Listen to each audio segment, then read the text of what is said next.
Hello ನಮಸ್ಕಾರ, ಎಲ್ಲ ಹೇಗಿದ್ದೀರಾ? ಎಲ್ಲ ಚೆನ್ನಾಗಿದ್ದೀರಾ ಅನ್ಕೋತೀನಿ. ಇವತ್ತೆಲ್ಲೂ ಔಟ್ಸೈಡ್ ಹೋಗ್ತಾ ಇಲ್ಲ. ಸೊ ಎಷ್ಟೊಂದು ದಿವಸ ಆಯ್ತಲ್ಲ ವೀಡಿಯೋ ಹಾಕಿ. ಸೊ ಅದಕ್ಕೆ ಇಲ್ಲೇ ಬೆಂಗಳೂರಲ್ಲೇ ಒಂದು ರೌಂಡ್ ಹೊಡೆದು ಯಾವ್ದಾದ್ರು ಒಂದು ವಿಷಯದ ಬಗ್ಗೆ ಮಾತಾಡ್ಕೊಂಡು ಹೋಗೋಣ ಅಂತ. ಸೊ ನನಗೂ ಹೆಂಗೂ ಮನೇಲಿದ್ದು ಬೋರ್ ಹೊಡಿತಾ ಇತ್ತು. ಇದೇ ನೋಡಿ ನಮ್ಮ ಅನ್ನಪೂರ್ಣೇಶ್ವರಿ ನಗರ ಪೊಲೀಸ್ ಸ್ಟೇಷನ್ನು.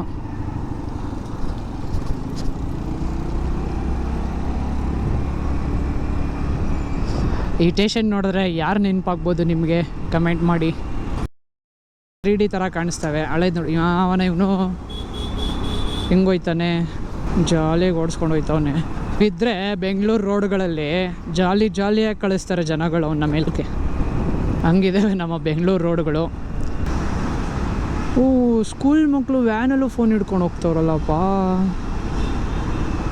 ನೋಡ್ರಿ, ಫೋನ್ ಯೂಸ್ ಮಾಡ್ತವ್ರೆ ಹುಡುಗರು. ಆಮೇಲೆ ಕಾರ್ಡ್ಸ್ ಆಡ್ತಾ ಇದ್ದಾರೆ. ಒಬ್ಬ ಫೋನ್ ಯೂಸ್ ಮಾಡ್ತಾಯಿದ್ದಾನೆ.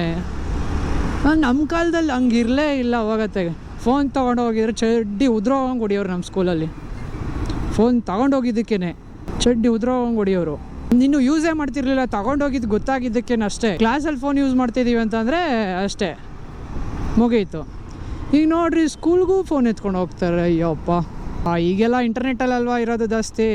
ಈಗ ಟೀಚರ್ಸ್ಗಳು ಅಷ್ಟೇ. ನಮ್ಮ ಕಾಲದಲ್ಲಿ ಇತ್ತು ಟೀಚರ್ಸ್ಗಳು, ಅವರು ಸ್ಟಡಿ ಮಾಡಿಕೊಂಡು ಒಂದು ದಿವಸದ ಮುಂಚೆ, ಈಗ ನಾಳೆ ಮಕ್ಳಿಗೆ ಹೇಳ್ಬೇಕಂತಂದರೆ ಟೀಚರ್ಸ್ ಎಲ್ಲ ಇವತ್ತೇ ಪ್ಲ್ಯಾನ್ ಮಾಡಿಕೊಂಡು ಒಂದು ಬುಕ್ಕಲ್ಲಿ ನೋಟಲ್ಲಿ ಮಾಡಿಕೊಂಡು ಅವರು ಕಲ್ತ್ಕೊಂಡು ಆಮೇಲೆ ನಮ್ಗೆ ಹೇಳ್ಕೊಡೋಕೆ ಬರ್ತಿದ್ರು ನಮ್ಮ ಕಾಲದಲ್ಲಿ.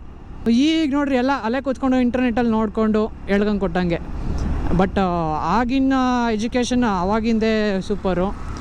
ಬಟ್ ಈಗಿನ ಎಜುಕೇಷನ್ನು ಇದೆ, ಹಂಗೆ ತುಂಬ ಫಾಸ್ಟು ಆಗ್ತಾಯಿದ್ದಾರೆ. ಬಟ್ ತುಂಬ ಫಾಸ್ಟಾಗಿ ಮೇಲ್ಕೊ ಹೋಗ್ತಾ ಇದ್ದಾರೆ.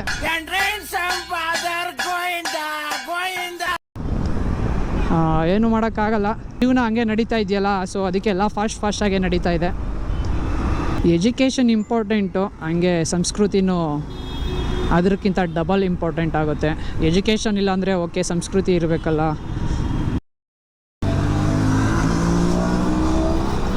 ಅಪ್ರಿಲ ಯಾವ ಸಿ ಸಿ ಅದು? ಯಾವ ಗಾಡಿ ನೋಡಿದ್ರು ಯಾವ ಸಿ ಸಿ ಅಂತ ಫಸ್ಟ್ ನೋಡಬೇಕು. ಗಾಡಿ ಯಾವುದು ಆದ್ರೇನೋ, ಈ BMW ಗಾಡಿ ಆದ್ರೇನೋ, ವಾಸಕ್ಕೆ ಆದ್ರೇನೋ ಸಿ ಸಿ ನೋಡಬೇಕು. ಯಾಕಂತಂದರೆ ಈಗ ಎಕ್ಸಾಂಪಲ್, ಒಂದೇ ಕಂಪ್ನಿಯಲ್ಲಿ ಒಂದು ಮಾಡಲಲ್ಲಿ ಒಂದೇ ಬಿಟ್ಟರೆ ಗೊತ್ತಾಗ್ಬಿಡುತ್ತೆ. ಒಂದು ಮಾಡಲಲ್ಲಿ ಚಿಕ್ಕಪ್ಪ ದೊಡ್ಡಪ್ಪ ಮಕ್ಕಳು ಮರಿ ಮೊಮ್ಮಕ್ಕಳ ಥರ ಬಿಡ್ತವ್ರೆ. 50 cc, 125 cc, 190 cc, 200 cc, 250 cc ಆ ಥರ ಬಿಟ್ಟಾಗ ಏನು ಗೊತ್ತಾಗಲ್ಲ ನಮಗೆ ಯಾವ ಗಾಡಿ ಯಾವ ಸಿ ಸಿ ಇದೆ ಅಂತ. ಗಾಡಿ ಹೆಸರು ಗೊತ್ತಾಗುತ್ತಷ್ಟೇ, ಯಾವ ಸಿ ಸಿ ಅಂತ ಗೊತ್ತಾಗಲ್ಲ. ಸ್ಕೂಲ್ ಮಕ್ಕಳನ್ನ ಕರ್ಕೊಳಕ್ಕೆ ಬರ್ತೀರಾ, ಎಷ್ಟು ದೂರದಿಂದ ಬರ್ತಾ ಇರ್ತೀರಾ, ಹೆಲ್ಮೆಟ್ ಹಾಕ್ಕೊಳ್ಳಿ. ಮಕ್ಳಿಗೂ ಕೂಡ ಹೆಲ್ಮೆಟ್ ತೊಗೊಳ್ಳಿ, ಹಾಗೇ ಕರ್ಕೊಂಡು ಹೋಗ್ಬಿಡಿ. ನೀವು ಅನ್ಕೋತೀರಾ ಇಲ್ಲಿಂದ ಇಲ್ಲಿಗೆ ಅಲ್ವಾ ಹೆಲ್ಮೆಟ್ ಹಾಕೆ ಅಂತ. ಬಟ್ ಹೆಲ್ಮೆಟ್ ವೆರಿ ಇಂಪಾರ್ಟೆಂಟ್ ಆಗುತ್ತೆ ಗಾಡಿ ಓಡಿಸ್ಬೇಕಾದ್ರೆ. ಅಲ್ಲಿ ನೋಡಿ, ಇಲ್ಲಿ ಟ್ರಿಪ್ಸ್ ಹೋಗ್ತಾ ಇದ್ದಾರೆ. ಅಂಕಲ್ ಮಾತ್ರ ಹೆಲ್ಮೆಟ್ ಹಾಕ್ತಿದ್ದಾರೆ, ಮಕ್ಳಿಗೆ ಮಾತ್ರ ನೋ ಹೆಲ್ಮೆಟ್ಟು.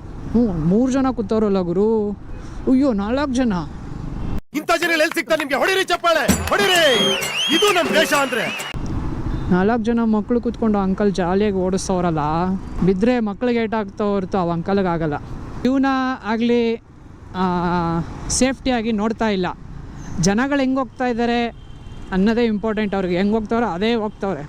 ಬಿಡು, ಯಾರು ಕೇಳ್ತಾರೆ ನಮ್ಮನ್ನು? ಅವ್ರು ಹಂಗೆ ಹೋಗ್ತಾ ಇಲ್ವಾ, ನಾವು ಹೋಗೋಣ.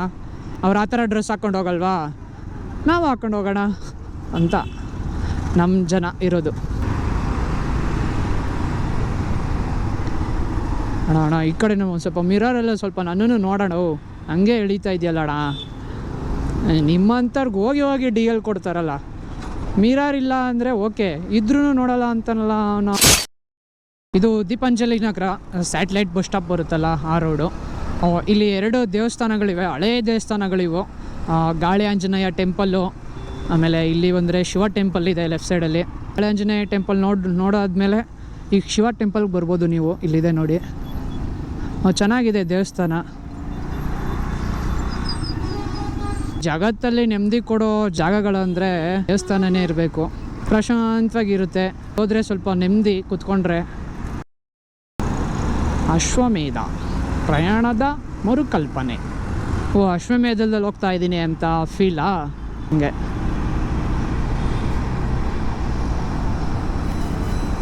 ಇದೇ ಸ್ಯಾಟಲೈಟ್ ಬಸ್ ಸ್ಟಾಪು. ಎಲ್ಲ ಗೊತ್ತಿರುತ್ತೆ, ಬಟ್ ನನ್ನಿಂದನೂ ಸ್ವಲ್ಪ ಜನಕ್ಕೆ ಯಾರ್ಯಾರು ಗೊತ್ತಿಲ್ಲ ಅವ್ರಿಗೆ ಗೊತ್ತಾಗಲಿ ಅಂತ ಅಷ್ಟೇ.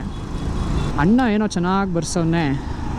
ಇನ್ನೊಂದು ಜನ್ಮವಿದ್ದರೆ ಚಪ್ಪಲಿಯಾಗಿ ಹುಟ್ಟಬೇಕು, ಏಕೆಂದರೆ ನನ್ನ ಎತ್ತ ತಾಯಿಯನ್ನು ಒತ್ತು ತಿರುಗಾಡಿಸಬೇಕು. ಚೆನ್ನಾಗಿ ಬರೆದಿದ್ದಾನೆ ಅಣ್ಣ. ಜೈ ರಾಯಣ್ಣ. ಉತ್ತರ ಕರ್ನಾಟಕದವ್ರು ಇರ್ತಾರೆ 100%. ಉತ್ತರ ಕರ್ನಾಟಕ ಜನಗಳೇ ಈ ಥರ ಬರ್ಸೋದು ರೇರು. ಎಲ್ಲೋ ಈ ಕಡೆ ಒಬ್ರೊಬ್ರು ಬರ್ಸ್ತಾರೆ. ಜೈ ರಾಯಣ್ಣ ಕನಕ ಅಂತೆಲ್ಲ ಹಾಕೊಳ್ಳೋದು ಉತ್ತರ ಕರ್ನಾಟಕದವರು ಸ್ವಲ್ಪ ಎತ್ತಿದ ಕೈ ನಾವೆಲ್ಲ. ರಾಯಣ್ಣ ಅಂದರೆ ಯಾರು ಹೇಳಿ? ಸಂಗೊಳ್ಳಿ ರಾಯಣ್ಣ ಕಣ್ರಿ. ಎಲ್ಲ ಕಡೆ ಅಬ್ಸರ್ವ್ ಮಾಡಿ ನೋಡಿರಬೇಕು. ನಮ್ಮ ಉತ್ತರ ಕರ್ನಾಟಕ ಬಂದರೆ ಸಂಗೊಳ್ಳಿ ರಾಯಣ್ಣ ಫೇಮಸ್ಸು ಅಂತಂತಾರೆ. ಎಲ್ಲ ಕಡೆನೂ ಬ್ಯಾನರ್ಗಳಿರ್ತವೆ, ಸ್ಟ್ಯಾಚುಗಳಿರ್ತವೆ. ಬಟ್ ಇಲ್ಲಿ ಬೆಂಗಳೂರು ಸೈಡ್ ಬಂದರೆ ಒಂದು ಸ್ಟ್ಯಾಚು ಕಾಣಿಸಲ್ಲ ಗುರು ನಮಗಿಲ್ಲಿ. ಸೆಂಟ್ರಿಗೆ ಹೋಗಬೇಕು ಹುಡ್ಕಾಡೋಕ್ಕೆ. ಪೆಟ್ರೋಲ್ ಇಲ್ಲ, ಪೆಟ್ರೋಲ್ ಹಾಕ್ಸ್ಕೊಂಬಿಡೋಣ. ಆಮೇಲೆ ಎಲ್ಲಿ ಸಿಗುತ್ತೋ, ಎಲ್ಲಿ ಟ್ರಾಫಿಕ್ ಹೆಂಗೆ ಸಿಗಾಕೋತೀನೋ, ಯಾವಾಗ ರಿಟರ್ನ್ ಬರ್ತೀನೋ ಹೇಳೋಕ್ಕಾಗಲ್ಲ. ಬೆಂಗಳೂರು ಸಿಟಿ ಒಳಗೆ ಬಂದಮೇಲೆ ಮುಗೀತು. ಯಾವಾಗ ಲಾಕ್ ಆಯ್ತೀವೋ, ಯಾವಾಗ ಮನೆಗೆ ಹೋಯ್ತೀವೋ ಅನಿಸ್ತಾ ಇರುತ್ತೆ. ಮನೆಗೆ ಹೋಗಿ ಏನು ದಬ್ಬಾಕ್ಲಿ, ಬರೀ ಟ್ರಾಫಿಕ್ ಆದರೂ ಸಿಗಾಕೊಳ್ಳೋಣ. ಅಯ್ಯೋ ಶಟ್, ಅವಾಗ್ಲಿಂದ ಮಾತಾಡ್ಕೊಂಬಂದಿದ್ದೀನಿ, ರೆಕಾರ್ಡೇ ಆಗಿಲ್ಲ ಗುರು. 1/2 hour ಆಗಿದೆ, ರೆಕಾರ್ಡೇ ಆಗಿಲ್ವಲ್ಲ ಅವನ ಅಜ್ಜಿನ ಬಡಿಯ. ಇದು ಒಂದು ಜೀವನ. ಇದೇ ನೋಡಿ SP ರೋಡು. ಒಳಗೋದ್ರೆ SP ರೋಡ್ ಸಿಗುತ್ತೆ. ನನಗೀಗ ಬೇಜಾರಾಯ್ತೈತೆ ಗುರು. ಅಲ್ಲಿಂದ 1/2 hour ಏನೇನೋ ಮಾತಾಡ್ಕೊಂಬಂದೆ, ಅದ್ಯಾವುದೂ ರೆಕಾರ್ಡ್ ಆಗಿಲ್ಲ. ತೇರಿಕೆ. ನಿಮಗೊಂದು ಈ ಜಾಗ ಬಂದಮೇಲೆ ಒಂದು ನೆನಪಾಯಿತು. ಡಾಕ್ಟರ್ ಬ್ರೋ ಇದ್ದಾರೆ ಗೊತ್ತಾ, ಅವ್ರು ಇಲ್ಲೊಂದು ಕೆಲಸ ಮಾಡಿ ಒನ್ ಟೈಮು ಸಮೋಸನ ಕಚೋರಿನ ತಿಂದಿದ್ರು. ಆ ಜಾಗ ತೋರಿಸ್ತೀನಿ ನೋಡಿ. ಡಾಕ್ಟರ್ ಬ್ರೋ ಅವ್ರ ವಿಡಿಯೋಗಳು ನೋಡಿ ನನ್ನ ದಸಿ ಇಂಪ್ರೆಸ್ ಆಗಿರೋದು. ಬಟ್ ಇದೇ ಜಾಗ ನೋಡಿ,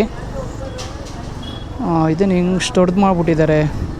ವಾ, ಅಲ್ಲಿ ಕಚೋರಿ ತಿನ್ಕೊಂಬರೋಣ ಅಂದ್ಕೊಂಡೆ ಗುರು. ಅಲ್ಲಿ ಚೆನ್ನಾಗಿರುತ್ತೆ, ಅಲ್ಲೊಂದು ಟೇಸ್ಟ್ ನೋಡೋಣ ಬರ್ರಿ.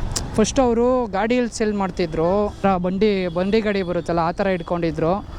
ಈಗ ಸ್ಟಾಲ್ ಥರ ಹಾಕೊಂಬಿಟ್ಟಿದ್ದಾರೆ. ಸೊ ಅದಕ್ಕೆ ಅಷ್ಟೊಂದು ಗೊತ್ತಾಗಲ್ಲ. ಅಬ್ಸರ್ವ್ ಮಾಡಿ, ಗಾಡಿ ನಿಲ್ಸೋಕ್ಕೆ ಜಾಗ ಸಿಗ್ತಿಲ್ವಲ್ಲ. ತಿನ್ಕೊಂಡು ಹೋಗೋಣ ಬನ್ನಿ. ಇಲ್ಲೇ ನೋಡಿ ಇವರು ಡಾಕ್ಟರ್ ಬ್ರೋ ಮಾಡಿರೋದು. ಒಂದು ಕಚೋರಿ ಕೊಡಿ. ಯಾವ್ದು ಚೆನ್ನಾಗಿರುತ್ತೆ? ಚೆನ್ನಾಗಿರೋದು ಕೊಡಿ, ಇಲ್ಲ ಇದು ಕೊಟ್ಬಿಡಿ. ಎಷ್ಟಿದು? 40ನಾ?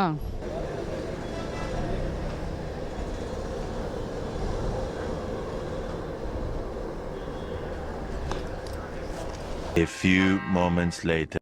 ಟೇಸ್ಟು ಚೆನ್ನಾಗಿತ್ತು, ಚೆನ್ನಾಗಿದೆ. 40 rupees ಅಂತೆ. ಮಸಾಲೆ ಹಾಕಿ ಕೊಡ್ತಾರೆ ಕಚೋರಿಗೆ. ಚೆನ್ನಾಗಿತ್ತು, ಸ್ವಲ್ಪ ಹೊಟ್ಟೆ ತುಂಬಿತು ಗುರು. ಎಷ್ಟು ಚೆನ್ನಾಗಿದೆ, ಹಂಗೆ ಕ್ವಾಲಿಟಿನೂ ಇದೆ. ತಿಂದಮೇಲೆ ಸ್ವಲ್ಪ ಹೊಟ್ಟೆ ತುಂಬ್ದಂಗಾಯಿತು.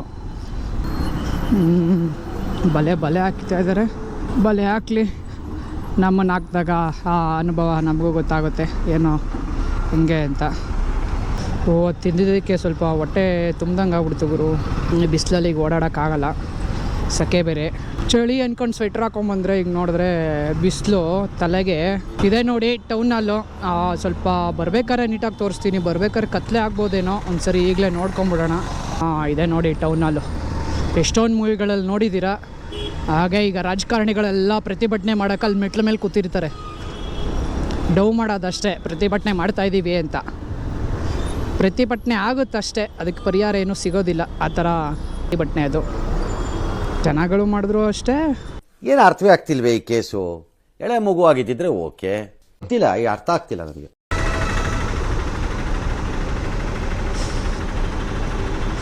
ಸುಂದರಿ ನಾವು ಸುಂದರಿ ಅಂತಲೇ ಕರೆಯೋದು.